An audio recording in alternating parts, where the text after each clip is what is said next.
பேசினது வந்து 10 ரூபா. 10 லட்சம். நீங்கள் என்ன இதுக்காக கொடுத்தீங்க? கஷ்டத்துக்காக. ஆர்கன்ஸை விற்கிறது அப்படிங்கிறது மிகப்பெரிய ஒரு க்ரைம். அதை விற்கிறவன் வாங்குறவன் இதுக்கு மிடில்லேருந்து ஒர்க் பண்ணுறவனு எல்லாத்துக்குமே பனிஷ்மெண்ட் கிடைக்கும். இப்போது தமிழ்நாட்டில் கிட்னி திருட்டு அப்படிங்கிற ஒரு மிகப்பெரிய க்ரைம் நடந்திருக்கு, அதுவும் பொலிட்டிக்கல் சப்போர்ட்டோட. நாமக்கல் மாவட்டம் பள்ளிப்பாளையம் குமாரபாளையமில் இருக்க தறி தொழிலாளர்களுடைய வறுமையை பயன்படுத்தி அவங்க கடனில் தவிச்சுக்கிட்டு இருக்கிற இல்லை அவங்களுக்கு பணத்தேவை இருக்கிறவங்களா பார்த்து தேர்ந்தெடுத்து உங்கள் கிட்னியை எங்களுக்கு தந்தீங்கன்னா நாங்கள் உங்களுக்கு 5லேருந்து 10 லட்சம் வரையும் பணம் தரோம் அப்படின்னு சொல்லி அதில் இருக்கிற பெண்களை நிறைய பேரை பிரெயின் வாஷ் பண்ணி இந்த விஷயத்துக்கு ஒத்துக்க வச்சுருக்காங்க. இதை எல்லாத்தையும் அவங்கள்ட்ட போய் பேசி அவங்கள ஒத்துக்க வச்சது விட ஆனந்தன் அப்படிங்கிற ஒருத்தர் தான். இவங்க எல்லாருக்கிட்டையும் போய் இந்த மாதிரி காசு தரோம் அப்படின்னு சொல்லி அவங்கள பிரெயின் வாஷ் பண்ணி ஹாஸ்பிட்டலுக்கு கூட்டிகிட்டு போனது.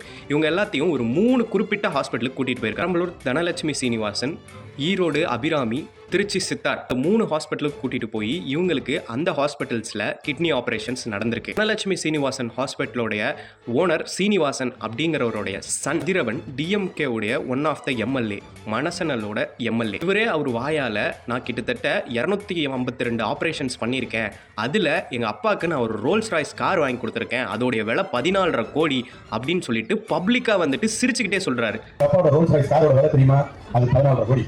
நான் பண்ண மொத்த ஆபரேஷனே 252 தான். 2 லட்ச ரூபா எப்போ வந்து நான் ரோல்ஸ் ராய்ஸ் பண்ணுறது?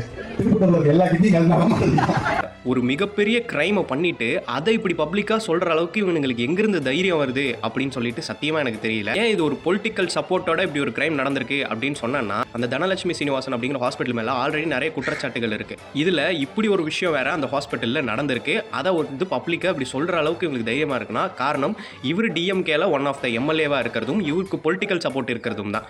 தென் மனுஷங்களோட ஆர்கன்ஸை விற்கிறதும் அதை வாங்கிறதும் ஒரு மிகப்பெரிய crime. Transplantation of human organs and tissues act 1994 தோட்டா அப்படிங்கிற லா என்ன சொல்லுதுன்னா, ஆர்கன்ஸை காசுக்காக விற்கிறது, அதை காசுக்காக வாங்கிறது, தென் இந்த ப்ராசஸில் மிடில் இருந்து ஒர்க் பண்ணுறவங்க இதுக்கு பின்னாடி இருக்கிறவங்க எல்லாத்துக்குமே பனிஷ்மெண்ட் கிடைக்கும் அப்படின்னு சொல்லுது. என்ன பனிஷ்மெண்ட்னா, இதில் இன்வால்வ் ஆன ஒவ்வொருத்தருக்குமே 10 லட்ச ரூபா ஃபைனும் அதுக்கப்புறம் 5 வருஷம் ஜெயிலும் கொடுப்பாங்க. 5 வருஷத்துக்கும் மேலேயும் கூட தண்டனை கிடைக்கிறதுக்கு வாய்ப்பு இருக்குது. பீப்புள்ஸோட வறுமையை இவங்களுக்கு சாதகமாக பயன்படுத்திக்கிட்டு அவங்கள பிரெயின் வாஷ் பண்ணி அவங்க கிட்னியை எடுத்து அதை லட்சங்களுக்கும் கோடிகளுக்கும் விற்று பொலிட்டிக்கல் சப்போர்ட்டோட தைரியமாக இப்படி ஒரு விஷயத்த பண்ணுறாங்க. இது எதையுமே மக்கள் கண்டுக்க மாட்டாங்க அப்படின்னு நினச்சிக்கிட்டு இருக்காங்க அவங்கெல்லாம். இது எல்லாமே எங்களுக்கும் தெரியும், இது எல்லாத்தையும் நாங்கள் வாட்ச் பண்ணிக்கிட்டு இருக்கோம் அப்படின்னு அவங்க எல்லாருக்கும் தெரியணும். இந்த வீடியோவை எல்லாருக்கும் ஷேர் பண்ணுங்கள்.